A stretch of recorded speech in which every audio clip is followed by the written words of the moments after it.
नमस्कार दोस्तों, स्वागत है आपका अनुपमा इस एकेडमी पर। आज की वीडियो में हम सूफी मत के विषय में देखेंगे। हमने यह देखा है कि जब भी इंसान दुनिया की चकाचौंध से थक जाता है, तो वो सुकून ढूंढता है। एक ऐसी राह की खोज करता है, जहाँ न धर्म की दीवारें हों, जहाँ भाषा की कोई सीमा ना हो। तो आज हम एक ऐसे ही आध्यात्मिक आंदोलन की बात करेंगे, सूफीवाद की, और यह समझेंगे कि यह कैसे शुरू हुआ और इसके प्रमुख जो विचार हैं, उन विचारों को समझने का भी हम प्रयास करेंगे। बेसिकली आज की वीडियो में हम इसका पूरा बेस समझेंगे कि कैसे यह सूफीवाद प्रारंभ हुआ। तो मैं अनुपम तिवारी स्वागत करता हूं आपका अपने इस YouTube चैनल पर। हमको आज इसके मूल तथ्यों को समझना होगा, सूफीवाद शुरू कहां से हुआ उसको समझना होगा, इसके जो प्रमुख संत हैं जिन्होंने शुरुआत की सूफीवाद की, वह कौन थे, उनकी विचारधारा कैसी थी, उसे समझना होगा। उसके साथ साथ कैसे यह आंदोलन प्रारंभ हुआ उसे भी ठीक से समझना होगा। तो हम सबसे पहले यह देखें कि यह शुरू कहां से हुआ। हमको एक बेस देखना होगा। तो हम पाते हैं कि जो इसका उदय स्थल है वह ईरान और इराक का क्षेत्र है, यानी मध्य एशिया का क्षेत्र है। 8वीं से लेकर 9वीं शताब्दी के मध्य यह उत्पन्न हुआ था या इसकी शुरुआत हुई थी। शुरुआत के पीछे जो सबसे प्रमुख कारण हम देख पाते हैं वह यह था कि शिया और सुन्नी का विवाद था। इस्लाम में दो तरह की विचारधाराएं हैं, एक आपकी शिया और दूसरी आपके सुन्नी। इन विचारधाराओं में अंतर था और इनके बीच काफी विवाद था। तो उन विवादों को निपटाने के लिए ही या इन विवादों के कारण ही जो सूफीवाद है वह प्रारंभ हुआ। अब यह बात कैसे है, जो आपके यह शिया धर्म के लोग हैं, जो आपके सुन्नी धर्म के लोग हैं, इनके बीच जो सबसे मुख्य अंतर है वह अंतर है उत्तराधिकार का। कौन वास्तविक उत्तराधिकारी है इस्लाम का, इसी बात को लेकर विवाद है। और इस बात के विवाद के कारण यह एक दूसरे के जो विचार हैं उन विचारों पर भी विवाद करते हैं। तो मूल इस्लाम के जो विचार हैं उन विचारों को ज्यादा फैलाने का या जो इंसानियत के विचार हैं उन विचारों को ज्यादा फैलाने का जो काम है वह करेंगे सूफीवाद के लोग। इसको आप ऐसे भी समझिए, इस्लाम का उदय किस लिए हुआ कि जो सामाजिक बराबरी है, सबको एक जैसा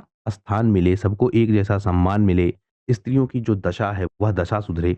इन सब कारणों से इस्लाम की शुरुआत हुई थी। और जब यह शिया सुन्नी का विवाद प्रारंभ हुआ तो इस विवाद के कारण जो इनके मूल विचार थे वह मूल विचार कहीं ना कहीं चोटिल हो रहे थे, उन पर चोट की जा रही थी। तो जो इस्लाम धर्म का यह विवाद है, इस विवाद के कारण जो सूफी मत के लोग हैं, यानी कुछ ऐसे लोग उभरेंगे जो यह कहेंगे कि यह इस्लाम की मूल विचारधारा नहीं है, और उस विचारधारा को यानी मूल विचारधारा को फिर से स्थापित करने के लिए और उसके साथ साथ जो नए सामाजिक परिवर्तन है उन परिवर्तनों को स्वीकार करने के लिए जो नया मत उभरेगा उसे कहेंगे सूफी मत। उदय कैसे हुआ, तो हम देखते हैं कि जो इस्लाम की शुरुआत है उसके समय यानी 7वीं से 8वीं शताब्दी के मध्य इनके एक खलीफा हैं, उमैयद खलीफा और अब्बासी खलीफा। इन खलीफाओं का शासन था। इस समय इस्लाम तेजी से फैल रहा था, लेकिन इस तेजी से फैलते इस्लाम में सत्ता और धन की भूख बढ़ चुकी थी।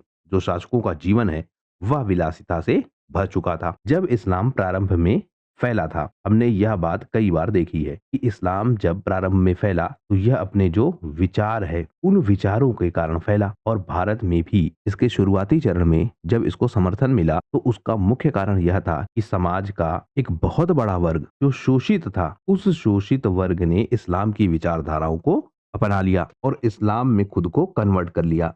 तो जो प्रारंभिक स्तर था वह तो फैला इनके विचारों के कारण, लेकिन बाद में जो गाजी की भावना है, हमने इस बात को भी कई बार देखा है। इस गाजी की भावना के तहत पहले तो विचारों के आधार पर फैलाया जा रहा था, लेकिन अब धीरे धीरे शक्ति के आधार पर फैलाया जाने लगा। और जब शक्ति के आधार पर फैलाया जाने लगा तो इसके साथ साथ क्या आया, इनमें विलासिता आ गई, यानी शक्ति पर इनका नियंत्रण बढ़ता रहा, क्षेत्रों पर इनका नियंत्रण बढ़ता रहा। अब यह युद्ध करते, किसी क्षेत्र पर अधिकार करते, उस क्षेत्र के राजा को पराजित करते, उसकी संपत्ति को अपने कंट्रोल में लेते।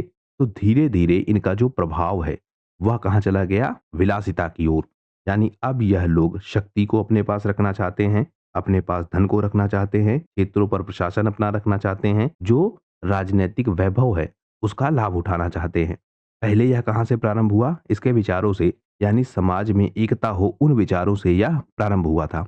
तो इस्लाम का इस तरह से जब उदय हुआ तो उसके जो खलीफा हैं, खलीफा अब कौन है, इस्लाम में जो इनके मुख्य नेता हैं, यानी पूरे इस्लाम जगत का जो नेता है उसको कहते थे खलीफा। तो उस समय जो खलीफा है वह उमैयद और अब्बासी हैं। अब इनमें आपको दो नाम क्यों मिल रहे हैं, यानी इनके टाइम फ्रेम में ऐसा हो रहा है।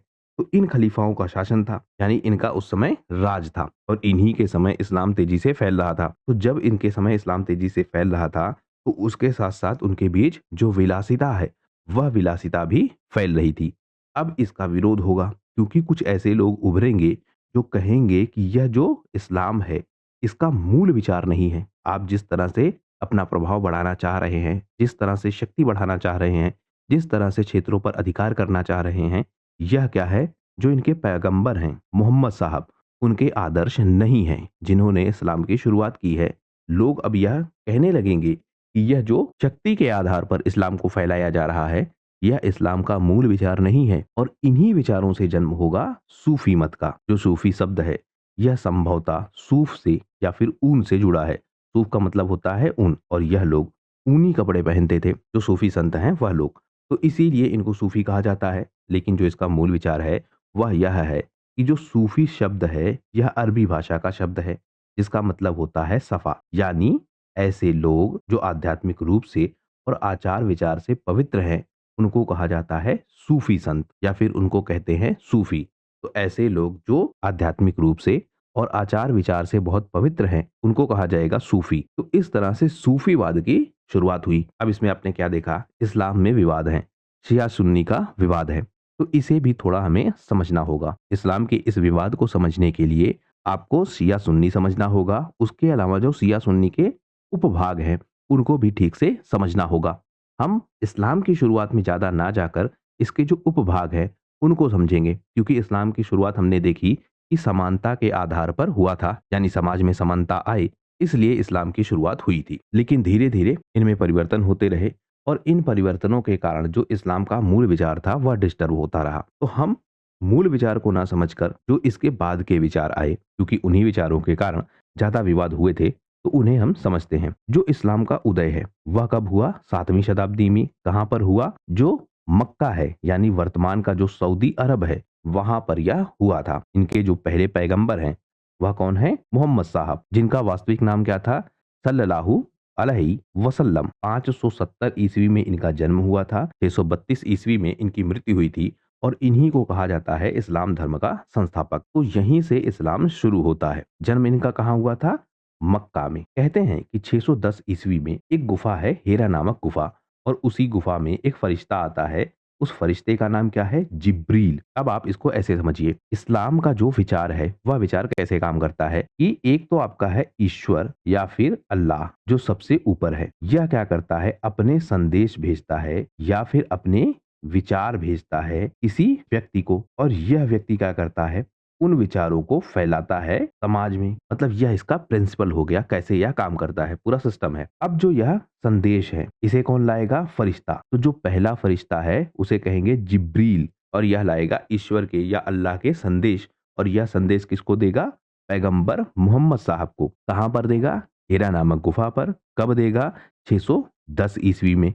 और इन्हीं संदेशों के आधार पर मोहम्मद साहब अपने विचारों को फैलाते हैं और उसी को कहते हैं इस्लाम धर्म। तो इस तरह से यह फैलने लगा। यह क्या कहते हैं कि एक ही ईश्वर है, यानी अल्लाह एक है, सबको समानता मिले, करुणा हो, इंसाफ हो, यह सारे संदेश यह देना प्रारंभ कर देते हैं। इससे पीछे भी अगर आप इस्लाम का उदय देखेंगे तो कैसे हुआ था, उस बैकग्राउंड को समझें, तो जो समाज था वह एक तो था मूर्ति पूजक, अरब के क्षेत्र में भी, और यह था खाना बदोश। इनमें क्या थे? बहुत सारे कबीले थे और यह कबीले आपस में लड़ते रहते थे। जब एक कबीला दूसरे कबीले पर हमला करता था, तो हमला करने के बाद जो कबीला जीतता था, वह कबीला क्या करता था? दूसरे कबीले की, दूसरे कबीले मतलब जो कबीला हारा है, हारे हुए कबीले की जितनी स्त्रियां हैं और जितने बच्चे हैं, उसके साथ साथ जितने दास हैं, यह सब चले जाते थे जीते वाले कबीले के पास। इनकी वस्तुएं भी जाती थी। मतलब एक कबीला जब दूसरे कबीले पर हमला करता था,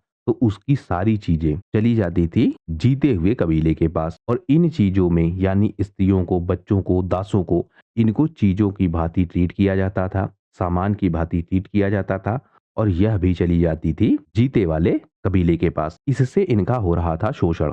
समाज में यह बुराई बहुत डीप तक फैली हुई थी। तो धीरे धीरे इनको एक करने का प्रयास किया गया। अब क्योंकि यह मूर्ति पूजक है, तो यह लड़ते क्यों थे? इनका भी आधार यह था कि कई सारे जो संसाधन हैं, उन संसाधनों पर अधिकार के लिए तो यह लड़ते ही थे, लेकिन इसके साथ साथ एक कारण और था, इनका देवता यानी जिस मूर्ति की यह पूजा करते थे वही सबसे महान है, इस बात को लेकर लड़ाइयां होती थी। और इन लड़ाइयों में एक कबीला दूसरे कबीले पर काफी अत्याचार करता था और जो सामाजिक स्थिति थी वह काफी खराब हो चुकी थी। तो इस वजह से क्या हुआ, एक विचार उभरा और इस विचार ने क्या किया, इनको जोड़ने का काम किया। यही विचार कौन सा है, इस्लाम का विचार। तो इस तरह से इस्लाम का उदय हुआ। कुल मिलाकर जो इस्लाम धर्म है इसमें 4 प्रमुख ग्रंथ हैं। हमने जैसे अभी पीछे देखा कि अल्लाह के जो संदेश हैं वह संदेश दिए जाते हैं किसी व्यक्ति को जिसे कहते हैं पैगंबर, और वह व्यक्ति अल्लाह के संदेश को फैलाता है आम लोगों तक। और आम लोगों तक वह फैलाता कैसे है,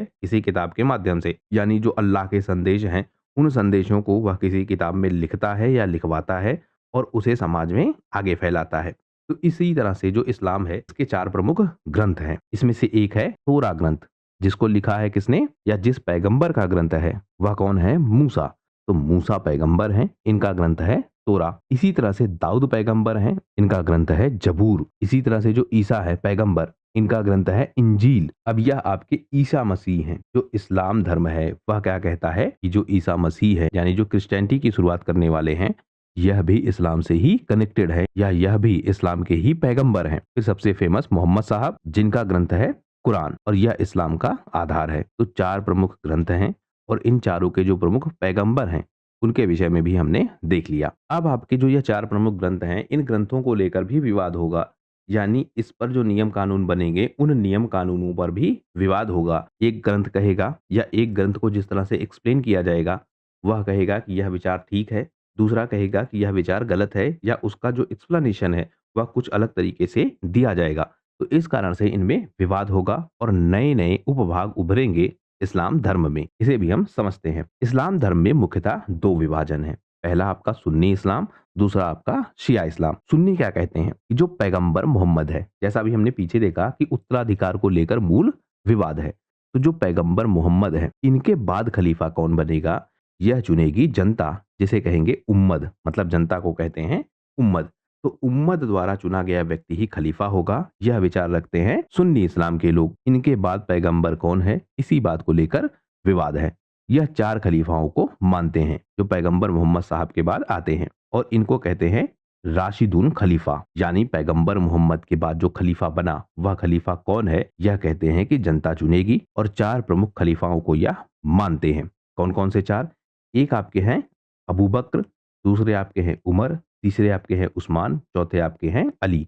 यह पहले 4 खलीफाओं को मानते हैं। शिया इस्लाम क्या कहता है कि जो पैगंबर मोहम्मद साहब हैं उनका उत्तराधिकारी कौन होगा, केवल उनके परिवार के लोग। और यह कहते हैं कि अहले बैत यानी उनके परिवार का ही कोई व्यक्ति खलीफा होना चाहिए। एक कहता है उम्मद, उम्मत से खलीफा हो, ऐसा आपसे पूछा जा सकता है। तो उम्मत से खलीफा मतलब जनता द्वारा चुना। दूसरा कहता है अहले बैत हो, यानी उसी परिवार का हो। इनके एक इमाम हैं हजरत अली, और यह है कौन, पैगंबर मोहम्मद साहब के दामाद और उनके चचेरे भाई। यह कहते हैं कि वास्तव में जो इस्लाम है उसके अगले पैगंबर हजरत अली हैं। तो पहला कहता है कि पैगंबर मोहम्मद साहब के बाद खलीफा कौन होगा यह जनता चुनेगी, और इसमें फिर यह खलीफा किसको मानते हैं, अबू बकर को, उमर को, उस्मान को और अली को। दूसरा कहता है, यानी जो शिया इस्लाम है वह कहता है कि पैगंबर मोहम्मद साहब के जो परिवार के लोग हैं वही अगले पैगंबर या अगले खलीफा हो सकते हैं, और वह मानते हैं हजरत अली को। तो जो मूल विवाद है इस्लाम धर्म में वह यही है, या फिर शिया सुन्नी का जो विवाद है उसका जो आधार है वह यही है कि इस्लाम का अगला उत्तराधिकारी कौन है, इसी बात को लेकर मतभेद है। इसके बाद हमें यहाँ से मुख्यतः और समझना होगा, क्योंकि इस्लाम का आपको थोड़ा सा डिवीजन समझना था, लेकिन मूल आपको क्या समझना है, जो इस्लाम के अंदर डिवीजन है, यानी शिया इस्लाम के अंदर जो डिवीजन है और जो सुन्नी इस्लाम के अंदर डिवीजन है, उस डिवीजन को आपको समझना होगा, तब जाकर आप सूफीवाद को ठीक से समझ पाएंगे। तो सुन्नी इस्लाम के बीच कैसा विभाजन है? सबसे पहले यह इस्लाम का सबसे बड़ा समुदाय है, यानी इस्लामी जगत का 80 से 90% पॉपुलेशन इसी भाग में आता है। 80 से 90% लोग, यानी जो मुसलमान हैं वह क्या हैं, सुन्नी है। इसमें वास्तव में सीधे तौर पर विभाजन नहीं है, यानी इस्लाम में जो विभाजन का आधार है उनको कहेंगे फिरके। लेकिन जो सुन्नी इस्लाम है इसका विभाजन फिरकों में ना होकर इनके विचारों में है। कैसे? इनको कहेंगे मजहब या फिर मसलक। दरअसल इस्लाम में या फिर सुन्नी इस्लाम में विचारों का डिवीजन है, स्कूल ऑफ थॉट्स हैं। इन्हें कहेंगे मजहब या फिर मसलक। यानी जो इस्लामी कानून हैं उनको कैसे समझा जाए, उनको कैसे लागू किया जाए, इनमें अंतर है सुन्नी इस्लाम में, और इन्हीं अंतरों के आधार पर यह इस्लाम का डिवीजन है। इसमें हम बात करते हैं हनफी मजहब की। हनफी मजहब क्या है? यह सबसे पुराना थॉट है, यानी सबसे पुराना सुन्नी स्कूल है। इसकी स्थापना किसने की है? इमाम अबू हनीफा ने। जो आपकी हनफी विचारधारा है यह सुन्नी इस्लाम का भाग है और यह काफी लचीला है, यानी आम जनता में इसे उनकी सिचुएशन के हिसाब से या सामाजिक परिस्थिति के हिसाब से लागू किया जाता है। यह कट्टर नहीं है, यह आप ध्यान रखेंगे। इसी कारण से हम देखते हैं कि जो भारत का क्षेत्र है, पाकिस्तान का क्षेत्र है, तुर्की का क्षेत्र है, बांग्लादेश का क्षेत्र है, इन क्षेत्रों में यह इस्लाम ज्यादा फेमस है। अब इसको आप ऐसे देखिए, भारत, पाकिस्तान और बांग्लादेश यह तीनों तो एक ही देश थे उस समय। जो तुर्की का क्षेत्र है वह भी इसमें शामिल है। अब आप इस बात को ऐसे समझिए, जब इस्लाम की हुई शुरुआत तो इस्लाम की शुरुआत के साथ यह अपने विचारों के साथ आगे बढ़ने लगा। तो इसने क्या किया, जो नीतियां हैं इस्लाम की, उन नीतियों को आम जनता में फैलाना प्रारंभ किया। इसीलिए अरब से क्योंकि इस्लाम शुरू हुआ तो यह जो अन्य क्षेत्र हैं उनमें अपने विचारों के साथ आगे फैला। इसमें तुर्की सबसे फेमस है। तुर्की में यह अपने विचारों के साथ आगे फैला, फिर यह भारत के क्षेत्रों में भी फैलने लगा। अब तुर्की से बहुत सारे योद्धा आए भारत और इन्होंने भारतीय क्षेत्रों पर अधिकार किया और यहाँ इस्लाम को आगे फैलाया। इसीलिए जो भारत में इस्लाम है या जो भारत में सुन्नी इस्लाम है वह मुख्यतः क्या है? हनफी मजहब का। दूसरा आपका हो गया मालिकी मजहब। यह क्या है? इसकी स्थापना की थी मालिक इब्न अनस ने। यह मदीना की परंपराओं पर आधारित है, यानी उन लोगों की परंपराएं जो पैगंबर के समय मदीना में रहते थे। उत्तरी अफ्रीका का क्षेत्र जैसे मिस्र, मोरक्को और ट्यूनीशिया, इन क्षेत्रों में यह फेमस है। इसके बाद साफई मजहब, यह भी सुन्नी इस्लाम का विभाजन है। इसकी स्थापना किसने की है? इमाम साफई ने। यह तर्क, परंपरा और हदीस का संतुलन है, यानी तर्कवाद को मानता है, परंपरा को भी मानता है, और जो हदीस है, कुरान के एक्सप्लेनेशन है, इनके नियम कानूनों के ग्रंथ हैं, उनको भी यह मानता है। तो एक तरह से बैलेंस अप्रोच लेकर यह चलता है। इंडोनेशिया के क्षेत्र में, मलेशिया के क्षेत्र में, यमन के क्षेत्र में और सोमालिया के क्षेत्र में, इन क्षेत्रों में यही इस्लाम या सुन्नी इस्लाम का यह भाग सबसे फेमस है। फिर एक आपका है हम्बली मजहब। यह सबसे कठोर है और सबसे परंपरागत है। इसकी स्थापना किसने की है? इमाम अहमद इब्न हम्बल ने। यह केवल और केवल कुरान पर और हदीस पर जोर देता है, यानी जो परंपरागत इस्लाम है उन इस्लाम के नियमों पर यह जोर देता है। यह कहता है कि जो कुरान में लिखा है, जो हदीस में लिखा है, वही सही है और उसी के हिसाब से समाज को चलना चाहिए। यानी इसमें काफी कठोरता हमको दिखती है और वह कठोरता है परंपरागत रूप से या परंपरागत कानूनों को लेकर यह काफी कठोर है। इनका क्षेत्र क्या है? सऊदी अरब का क्षेत्र और जो कतर का क्षेत्र है वहां पर यह सबसे फेमस है। इसके बाद हम देखते हैं कि कुछ विशेष प्रकार की विचारधाराएं हैं सुन्नी इस्लाम में, जैसे अशअरी और मातुरिदी विचारधारा। यह क्या कहती है? जो अकीदा है, यानी जो विश्वास की प्रणाली है, उसकी व्याख्या करते हैं। यह कहते हैं कि जो इंसान की बुद्धि है वह सीमित है और सिर्फ अल्लाह ही सब कुछ जानता है। अब इसमें क्या अंतर है? यह कहते हैं कि जो मूल सिद्धांत हैं वही मूल सिद्धांत ही इस्लाम का आधार है, यानी जो कुरान में लिखा है, यानी जो अल्लाह का संदेश है, वही समाज के नियमों का आधार होना चाहिए। तो यह क्या कहते हैं? इंसान की जो बुद्धि है, यानी जो तर्कवाद है, वह तर्कवाद ठीक नहीं है। इंसान की बुद्धि सीमित है और जो अल्लाह ने बताया है वही सबसे ठीक है। हालांकि इसमें जो मातुरीदी हैं, एक हो गए आपके अशअरी। अशअरी कहते हैं कि जो अल्लाह ने बताया है वही सबसे ठीक है, यानी यह नियमों के कठोरता को मानते हैं। दूसरे आपके जो यह मातुरीदी हैं, यह क्या कहते हैं कि कुछ हद तक जो इंसान है वह अपने निर्णय ले सकता है, यानी तर्कवाद कुछ हद तक यह लोग एक्सेप्ट करते हैं। दो तरह के लोग हैं, एक कहते हैं कि तर्कवाद नहीं है, वह कौन से हैं? अशअरी। दूसरे कहते हैं कि तर्कवाद है, वह कौन से हैं? मातुरीदी। यानी दोनों अलग अलग विचारधाराओं पर काम करते हैं।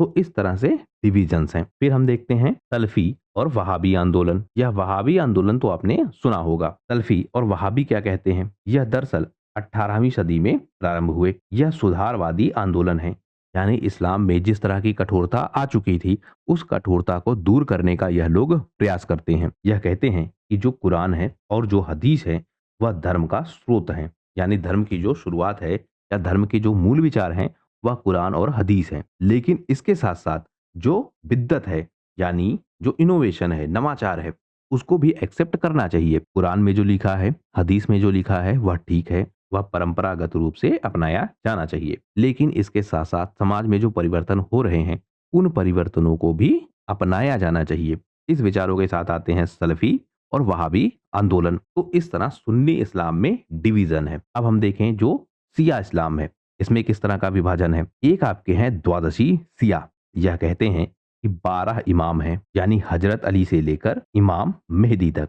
यह 12 इमामों को मानते हैं और जो इनके 12वें इमाम हैं, इमाम मेहदी, यह गायब हैं और आखिरी ज़माना यानी जब दुनिया समाप्त होने पर होगी, उस समय यह आएँगे। और शिया धर्म का यह डिवीज़न जो आशुरा है, मुहर्रम है, करबला है, इनकी त्रासदी को और इनकी भावनात्मक धार्मिक पहचान को अपना आधार बनाती है। तो शिया इस्लाम में जो द्वादशी शिया हैं, द्वादशी से आप ध्यान रखिएगा कि यह 12 इमामों को मानते हैं और उन्हीं के आधार पर यह कहते हैं कि जो इनके आखिरी इमाम आएँगे, इमाम मेहदी या फिर जो इनके आखिरी इमाम हैं, इमाम मेहदी, वह गायब हैं, आखिरी ज़माने में लौटेंगे और अपने विचारों को फैलाएँगे। फिर इसका दूसरा विभाजन इस्माइली शिया, यह कहते हैं कि जो छठे इमाम हैं, इमाम जाफर अस सादिक, उनके बाद जो उनके बड़े बेटे हैं इस्माइल, वह इमाम हैं। जबकि कुछ लोग कहते हैं जैसे द्वादशी शिया के लोग, जो उनके छोटे बेटे हैं मूसा अल काजिम, वह इमाम है। अब यहाँ आप डिवीजन समझिए। जो शिया इस्लाम के लोग हैं यह मूलतः क्या कहते हैं कि जो पैगंबर मोहम्मद साहब थे उनका उत्तराधिकारी कौन होना चाहिए, उनके परिवार का ही कोई व्यक्ति या उनसे जुड़ा हुआ कोई व्यक्ति। इसी को लेकर इनका डिवीजन है। फिर जो द्वादशी शिया हैं यह 12 इमामों की बात करते हैं, लेकिन इस्माइली शिया क्या कहते हैं कि जो इनके छठे इमाम हैं, इन्हीं 12 इमामों में से छठे इमाम इमाम जाफर अस सादिक, यह कहते हैं कि इसके बाद जो 7वां इमाम है वह 7वां इमाम कौन है, इस्माइल। जबकि जो द्वादशी है वह कहते हैं कि इनका जो अगला इमाम है वह कौन है, मूसा अल काजिम, यानी छोटा बेटा। इस बात को लेकर भी डिवीजन है। फिर जैदी शिया, यह कहते हैं कि वास्तव में कुल इमाम 5 ही है, यानी जो यह छठवां डिवीजन हुआ जहां से विवाद प्रारंभ हो गया, उसके बाद यह इमाम को नहीं मानते हैं। यह कहते हैं कि कुल मिलाकर 5 ही इमाम है और इमाम केवल वही बनेगा जो संघर्ष करेगा और इस्लाम को आगे फैलाएगा। तो जो छठा इमाम है जिसके बाद से विवाद है, उससे पहले के ही इमामों को यह मानते हैं, यह विवादित इमामों को नहीं मानते हैं। इसके बाद है अलावी या फिर नुसैरी, यह रहस्यवादी शाखा है। यह इमाम अली को ईश्वर का अवतार मानते हैं और ईद, रमजान, हज यानी जो परंपरागत नियम है इस्लाम में, उन नियमों को नहीं मानते हैं। यह आप ध्यान रखिएगा। सीरिया के क्षेत्र में जो बशर अल असद हैं वह इसी समुदाय से आते हैं। तो इस तरह हमने देखा कि जो शिया इस्लाम है, जो सुन्नी इस्लाम है, उनमें किस तरह के डिवीजन है। अब यहाँ से आपको समझना होगा कि जो सूफी विचारधारा है वह कैसे कैसे काम करेगी। हमने यह अंतर इसलिए समझ लिया क्योंकि इनसे भी टकराव होगा। जैसे द्वादशी कहते हैं कि 12 इमाम, इस्माइली कहते हैं कि जो छठे इमाम के बाद 7वां इमाम है वह इमाम अलग है, जैदी कहते हैं कि 5 ही इमाम हैं। तो इस तरह से इनमें डिवीजन है। अब इनमें व्यक्ति उभरेंगे, मतलब हम कुछ ऐसे लोगों की बात करेंगे जो सूफीवाद का प्रारंभ करते हैं, यानी उनके मूल विचारों को डिजाइन करते हैं। इनमें नाम आता है रबिया अल अदविया। यह कौन है? इनका जन्म हुआ था 717 ईस्वी में इराक के क्षेत्र में। वहां का एक स्थान है बसरा, तो बसरा में इनका जन्म हुआ। 801 ईस्वी में इनकी मृत्यु हुई। यह ध्यान रखिएगा कि महिला सूफी संत हैं। जो इस्लाम के मूल विचार हैं उनमें जो महिलाएं हैं उन महिलाओं को सिद्धांत बनाने में काफी कम स्थान मिला हुआ है।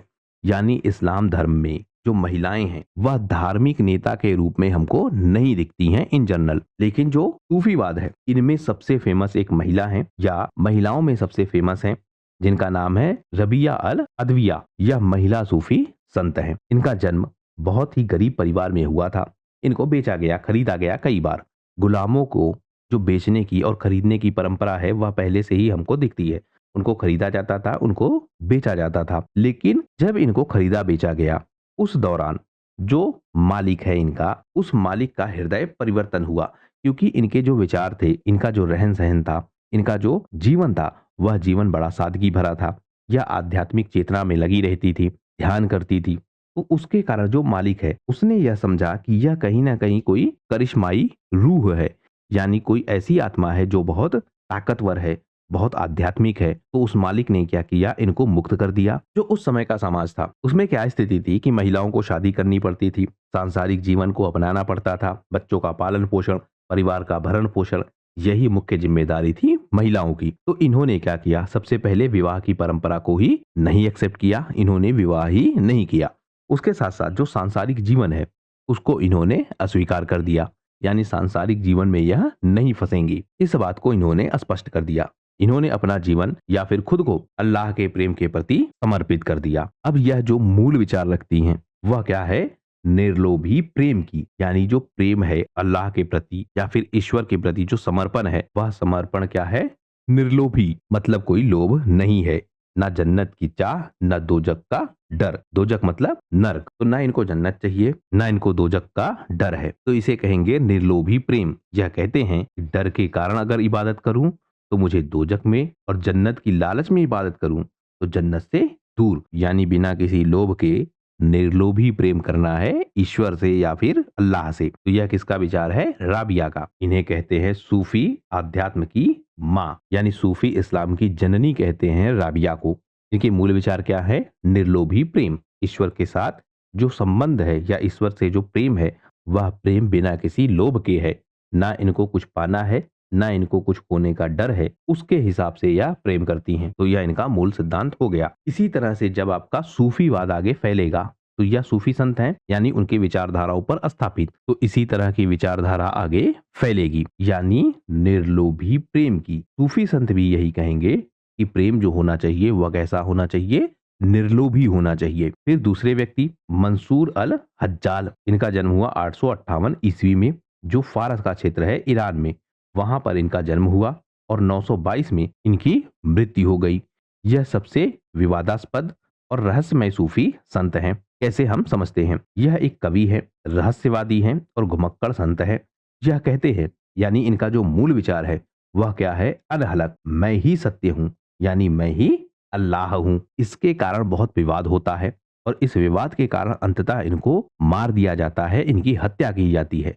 लेकिन यह विचार क्या है अनहलक का, इसे हम समझते हैं। यह कहते हैं कि मैं ही हक हूं, यानी मैं ही ईश्वर हूं। अब इसको आप ऐसे समझिए, यह कहते हैं कि जो मेरी पहचान है वह पहचान हो चुकी है खत्म, अब केवल और केवल अल्लाह की ही उपस्थिति है और मैं उनकी उपस्थिति का केवल माध्यम हूं, यानी खुद को अल्लाह के प्रति समर्पित कर देना, खुद को भूल जाना और केवल अल्लाह के रूप में ही खुद को स्टेब्लिश रखना, यह इनका मूल विचार है।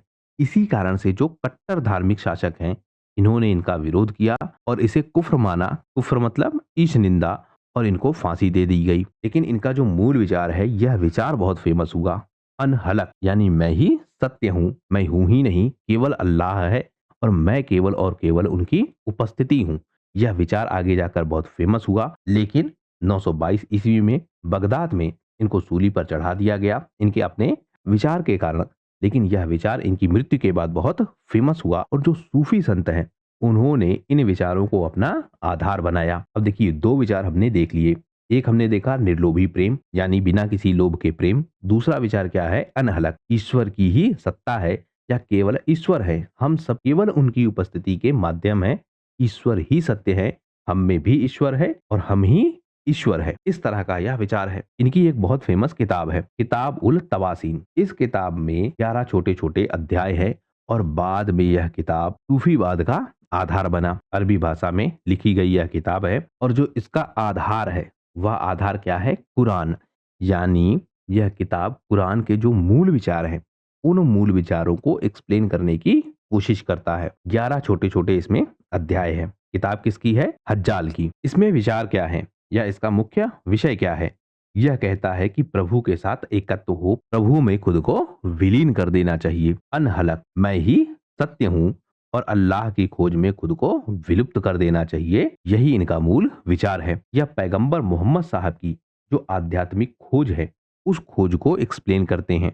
यह कहते हैं कि जो पैगंबर मोहम्मद साहब हैं वह नूर हैं यानी प्रकाश हैं और वह समाज को अपनी रोशनी से जलाते हैं। यानी पैगंबर मोहम्मद साहब के जो विचार हैं वह विचार बहुत अच्छे हैं, वह नूर हैं और उन्हीं विचारों पर आगे बढ़ना चाहिए। तो यह भी सूफी संतों का आधार बनेगा। फिर आएंगे आपके अल गजाली, यह भी सूफी संतों के आधार बनेंगे। यह कौन है? इनका पूरा नाम आपको देखना होगा, अबू हामिद मोहम्मद इब्न मोहम्मद अल तूसी अल गजाली, लेकिन ज्यादा फेमस किस नाम से हैं? अल गजाली के नाम से। 1058 ईस्वी में ईरान के तूस शहर में इनका जन्म हुआ और 1111 ईस्वी में इनकी मृत्यु हुई थी। जो आपके अल गजाली है, इन्होंने इस्लामी कानूनों में, दर्शन में, तर्कशास्त्र में और धर्मशास्त्र में इनमें गहन शिक्षा प्राप्त की। काफी पढ़े लिखे यह व्यक्ति थे, लेकिन धीरे धीरे यह आध्यात्मिक संकट में फंसते चले गए। यानी किताबों में कुछ और लिखा है, जो सांसारिक जीवन है उनमें कुछ और है, जो व्यक्ति का व्यक्तिगत चिंतन है वह कुछ और बताता है। यानी आध्यात्मिक संकट है। एक तरफ आपके नियम कानून है जो पारंपरिक पुस्तकों में दी गई है या फिर पारंपरिक रूप से स्थापित है, दूसरी तरफ मानव समाज है, तीसरी तरफ चेतना है। चेतना किसकी? व्यक्ति की चेतना। इन तीनों में जब अंतर पैदा होता है, यानी इनके आधारों में जब अंतर पैदा होता है, तो उसे कहेंगे आध्यात्मिक संकट। उसी संकट में यह फंस चुके थे और फिर इन्होंने क्या किया? एकांतवास को अपना लिया, ध्यान किया, आध्यात्मिक शुद्धि पर ध्यान दिया। खूब सारी इन्होंने साधना की और उस साधना के हिसाब से इन्होंने अपने विचार रखे। इनकी कुछ रचनाएं हैं, जैसे इम्मा उलूम अल दीन। यह कहते हैं कि जो कर्मकांड है वह केवल दिखावा है, वास्तव में हमको क्या काम करना चाहिए? आत्मिक शुद्धता का, अल्लाह से प्रेम का। अहंकार, घमंड, लालच, यह सब क्या है? दिल की बीमारियां हैं। इनको क्या कहते हैं? बीमारियां। और इन बीमारियों के कारण जो व्यक्ति है वह मानसिक रूप से कमजोर हो जाता है और समाज में जो शोषण की भावना है वह शोषण की भावना फैलने लगती है। तो यह भी किसका आधार बनेगा? सूफीवाद का। इनकी दूसरी किताब है मिशकात अल अनवार। इसमें कहते हैं कि जो नूर है यानी जो ईश्वरीय प्रकाश है वह इंसान के दिल से उभरती है और यह प्रकाश आत्मा की सफाई करती है। कुल मिलाकर जो अल गजाली हैं वह आत्मीय शुद्धता की ज्यादा बात करते हैं। तो कुल मिलाकर हमने देखा कि जो इस्लाम धर्म है इसमें डिवीजन है। मैं इसको समराइज करने की कोशिश करता हूँ। एक आपका हो गया इस्लाम, इस्लाम धर्म में डिवीजन है। एक आपका हो गया सुन्नी इस्लाम, एक आपका हो गया शिया इस्लाम। आधार क्या है इस डिवीजन का? पैगंबर कौन है अगला, इसी को लेकर विवाद है। फिर हमने इनके डिवीजन देखे, फिर हमने इनके भी डिवीजन देखे, इनका भी आगे बंटवारा है यह हमने देखा। फिर हमने देखा कुछ ऐसे व्यक्ति उभरते हैं जो कहते हैं कि जो यह लड़ाई है शिया सुन्नी की, यह वास्तव में इस्लाम की मूल विचारधारा नहीं है। यह क्या करते हैं? इनमें जो एकता की भावना है उसे आगे बढ़ाने का काम करते हैं, इन्हें जोड़ने का काम करते हैं। और इनमें कुछ व्यक्ति उभरेंगे जो अपने विचारों के साथ समाज को जोड़ना चाहेंगे। इनके मूल विचार क्या होंगे जो यह व्यक्ति उभरेंगे?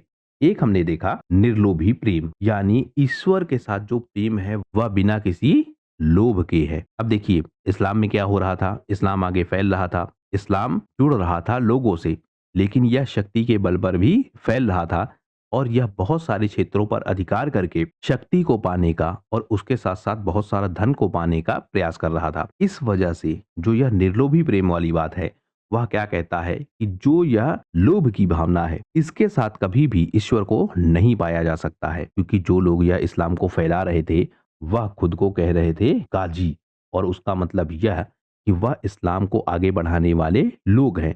तो निर्लोभी प्रेम क्या कहता है?